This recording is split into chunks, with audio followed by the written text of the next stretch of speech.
আসসালামু আলাইকুম। SSC general ম্যাথের ত্রিকোণমিতি অধ্যায়ে এমসিকিউ নিয়ে অনেকের একটু ভয় থাকে।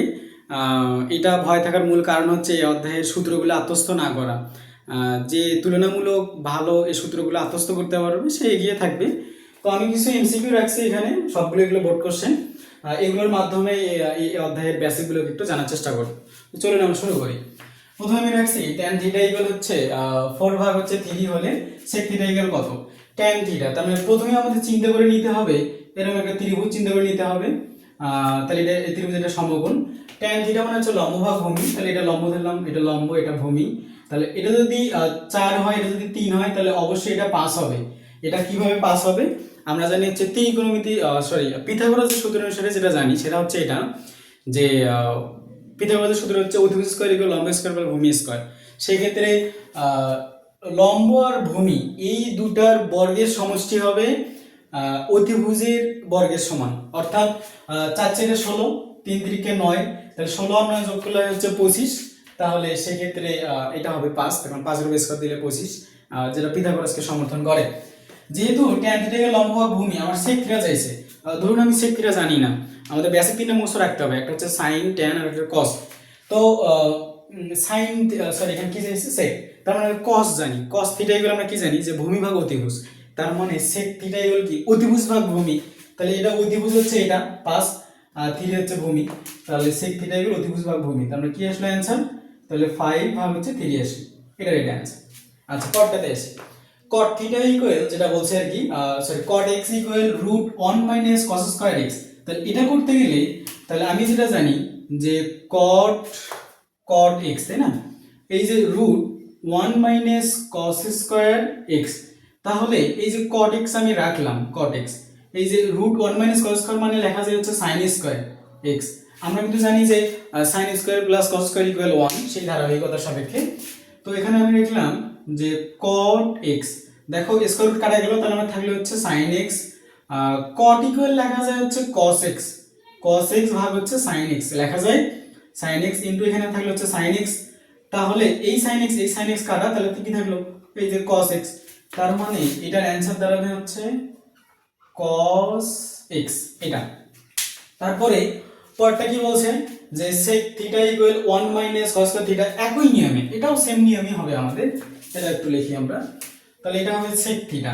তাহলে sec থিটা ইকুয়াল রুট কি দেওয়া আছে 1 minus cos square theta, 1 minus cos square theta. তাহলে আমি লিখলাম sec theta 1 minus cos square theta equal মানে এটাকে লেখা যায় sin স্কয়ার থিটা, রিসেন্টলি করলাম। তাহলে এখানে কি লাগলো sec থিটা থাকে এখানে, আর স্কয়ার রুট কাটা গেল, তাহলে থাকলো শুধু sin থিটা। আচ্ছা আমরা sec থিটা এর কি জানি 1 ভাগ হচ্ছে cos square cos theta into থাকলে হচ্ছে sin থিটা। তার মানে এই sin থিটাটা উপরে cos থিটাটা নিচে, তাহলে sin থিটা ভাগ cos থিটা এটা লেখা যায় হচ্ছে tan থিটা। তাহলে এটার অ্যানসার দাঁড়াবে হচ্ছে আমাদের tan থিটা এটা। তারপরে পরবর্তীতে আছে হচ্ছে আমাদের 4 নম্বরে কি বলছে sec স্কয়ার থিটা হবে আসলে এখানে sec square theta minus tan square theta plus half এটা। তো sec স্কয়ার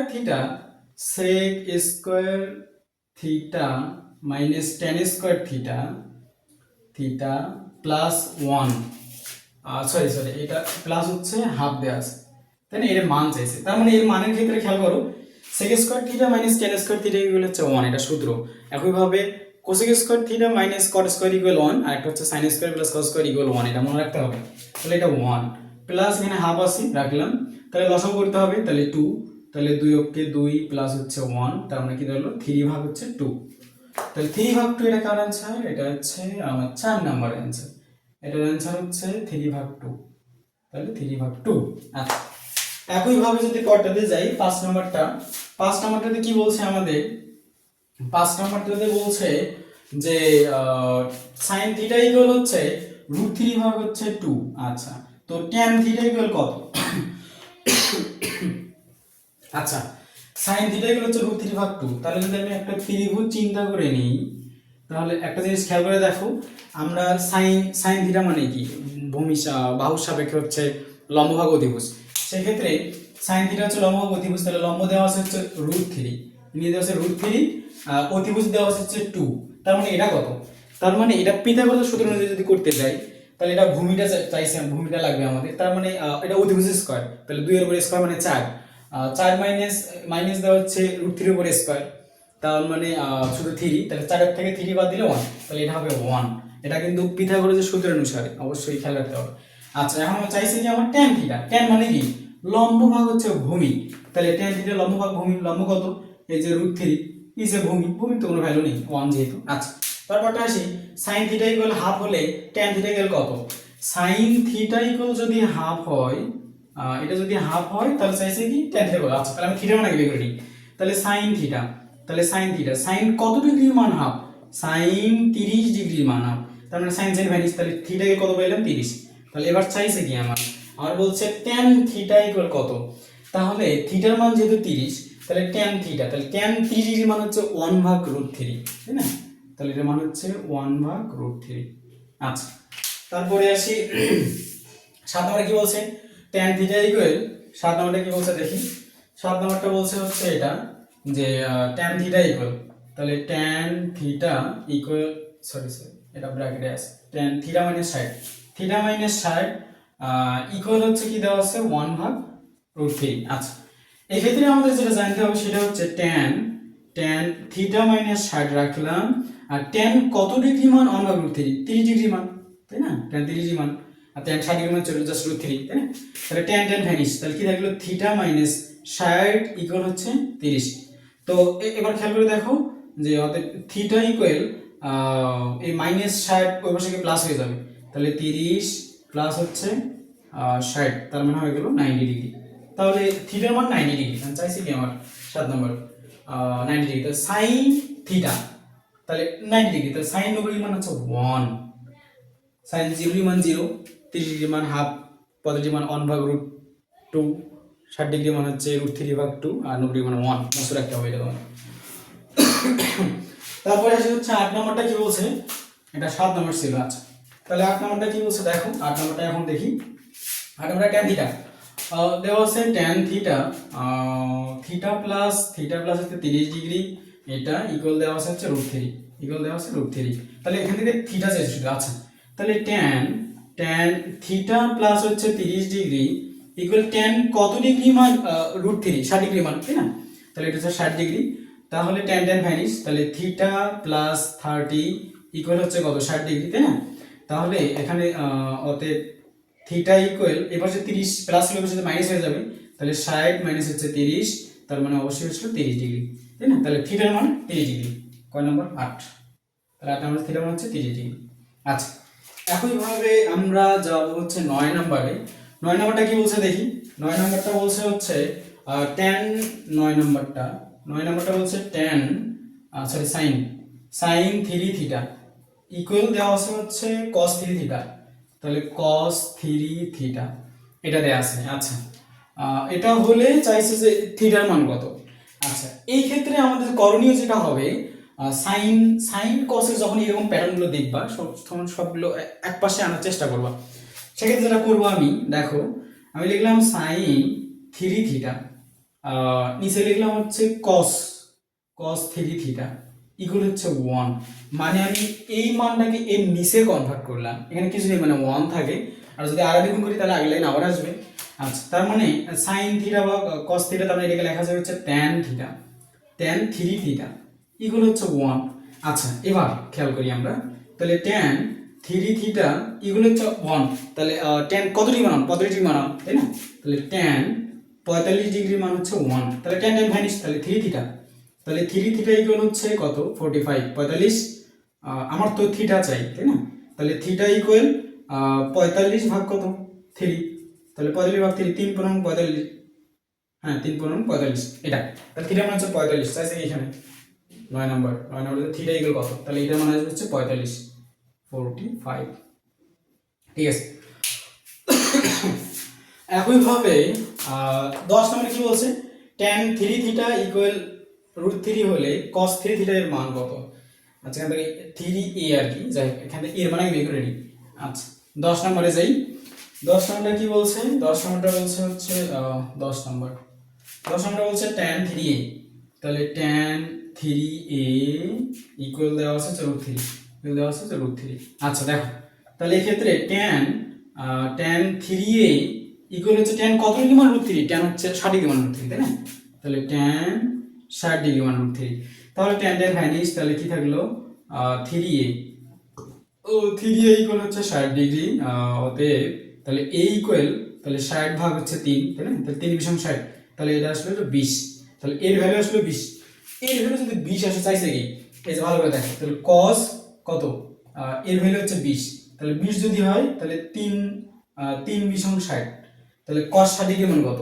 cos 60 ডিগ্রি মান হচ্ছে হাফ, তাহলে cos 60 ডিগ্রি মান হচ্ছে হাফ, এই যে এটা। তারপরে এসে হচ্ছে 11 নম্বরটা। 11টা কি বলছে? 11টা বলছে যে cosec square 89 degree minus cot square 89 degree minus 2 equal কত আর কি। যাই এখন ভাবতে পারো যে আমরা তো জানি 30 ডিগ্রি 0 ডিগ্রি মান জানি, 30 ডিগ্রি মান জানি, 45 ডিগ্রি মান জানি, 60 ডিগ্রি মান জানি, 90 ডিগ্রি মান জানি, কিন্তু এইগুলোর তো মান জানি না, এগুলো এখানে থিটা হিসাবে কনভার্ট করা হয়েছে। তোমাদের ভিতরে একটা কনফিউশন ধরনের কাজ করা হয়েছে এখানে আর কি। তাহলে 89 ডিগ্রি এটা কথা না, কথা হচ্ছে কোসেক স্কয়ার থিটা মাইনাস কট স্কয়ার থিটা ইকুয়াল আমরা জানি 1, সেক্ষেত্রে এটা আমাদের মনে রাখতে হবে। সেক্ষেত্রে আমরা যেটা করব, দেখো এটা ইজি আছে, কঠিন না। তো কি বলছে 11 নম্বরটা কি বলছে যে কোসেক স্কয়ার, আমি লিখলাম কোসেক স্কয়ার 89 ডিগ্রি মাইনাস হচ্ছে কট স্কয়ার 89 ডিগ্রি 89 ডিগ্রি, তাই না? এত মাইনাস হচ্ছে 2। আচ্ছা তাহলে এটা ইকুয়াল লেখা যায় হচ্ছে 1 মাইনাস হচ্ছে 2, তাহলে -1। দেখছো কতটা ইজি। আচ্ছা তার মানে এই মানটা হলো -1, মানে এইরকম মানগুলো দেওয়ার অর্থ হচ্ছে তোমার ভিতরে একটা কনফিউশন ধরাবে, একটা ভীতি চলে আসবে এগুলো দেখলে, কিন্তু আসলে কঠিন না। তার আগে তোমাদের আগেই বললাম এই অধ্যায়ের সূত্রগুলো যার তুলনামূলক ভালো জানা আছে সে বেশি এগিয়ে থাকবে আর কি এমসিকিউ এর ক্ষেত্রে। আচ্ছা তারপরে সে হচ্ছে 12 নম্বরটা কি বলছে দেখি। 12 নম্বরটা বলছে হচ্ছে 12 নম্বর এটা বলছে হচ্ছে 1 minus tan square theta 1 minus tan square 60 degree ভাগ হচ্ছে 1 প্লাস tan স্কয়ার 60 ডিগ্রি, তাহলে 1 প্লাস tan স্কয়ার 60 ডিগ্রি, এটা প্লাস দেওয়া আছে sin square 60 plus sin square 30 না 60 30, হ্যাঁ। তাহলে এখন দেখো একটু মানগুলো আমি বসে, তাহলে 1 মাইনাস tan 60 ডিগ্রি মান কত? tan 60 ডিগ্রি হচ্ছে √3, ওই √3 আবার স্কয়ার আছে, তাহলে √3 স্কয়ার মানে শুধু 3, আমি তাহলে গ্যাপ দিলাম শুধু 3, আবার 1 প্লাস এটাও তাই, তাহলে শুধু 3, আচ্ছা plus sin square 30, sin 30 degree মানে হচ্ছে হাফ, তাহলে হাফ মানে হচ্ছে এই হাফের উপরে এই যে স্কয়ার দিতে হবে, তাই না? 40 লেখা যেত, আচ্ছা লিখছি যখন, তাহলে এখানে কি দাঁড়ালো? এখানে হচ্ছে -2, এখানে কি দাঁড়ালো 4, হ্যাঁ প্লাস এখানে দিল 1/4, তাই না? এখন আমি কি করবো? এখন লসাগু করবো, কারণ এটা করা যায়। আচ্ছা লসাগু করি, তাড়াতাড়ি হয়ে যাবে। তাহলে লসাগু করলাম 4, তাহলে কি দাঁড়ালো -2 প্লাস 1, তার মানে কি দাঁড়ালো এখানে যে -1/4, মানে -1/4, তাহলে এটা অ্যান্সার দাঁড়ালো হচ্ছে -1/4, এই হচ্ছে কথা। তো আগেও বলছিলাম এখনো বলি, এই অধ্যায়ে ত্রিকোণমিতি অধ্যায়ের তোমার যদি সূত্রগুলো একটু ভালো আত্মস্থ থাকে সেক্ষেত্রে তুমি এমসিকিউ অনেক ভালো পারবে ইনশাআল্লাহ। আর সবচেয়ে বড় কথা মনে কনফিডেন্স রাখতে হবে যে আমি পাবোই, কেন পাবো না। আর সেক্ষেত্রে তোমার একাধিক প্র্যাকটিস দরকার। পরীক্ষার আগ মুহূর্তে তোমরা যারা শুধু জাস্ট এমসিকিউ দেখে যাবা তারা আসলেই ভালো এগিয়ে থাকবা না, কারণ এমসিকিউ দেখতে খুব মনে হয় যে পাবো এরকম ভাব, কিন্তু আসলে তুমি যতক্ষণ তুমি এটা প্র্যাকটিস করবে না ততক্ষণ পর্যন্ত এটা তোমার আত্মস্থ হবে না। সেক্ষেত্রে তোমার অবশ্যই উচিত এই ত্রিকোণমিতির এগুলো শুধু তো অবশ্যই মুখস্থ রাখতে হবে, শুধু মুখস্থ রাখলেই হবে না, এটা প্রয়োগ জানতে হবে। একাধিক প্রয়োগ করতে করতে শুধু তোমার আত্মস্থ হয়ে যাবে। সেক্ষেত্রে ভয়ের কিছু নেই, এগিয়ে যাও। ধন্যবাদ সবাইকে।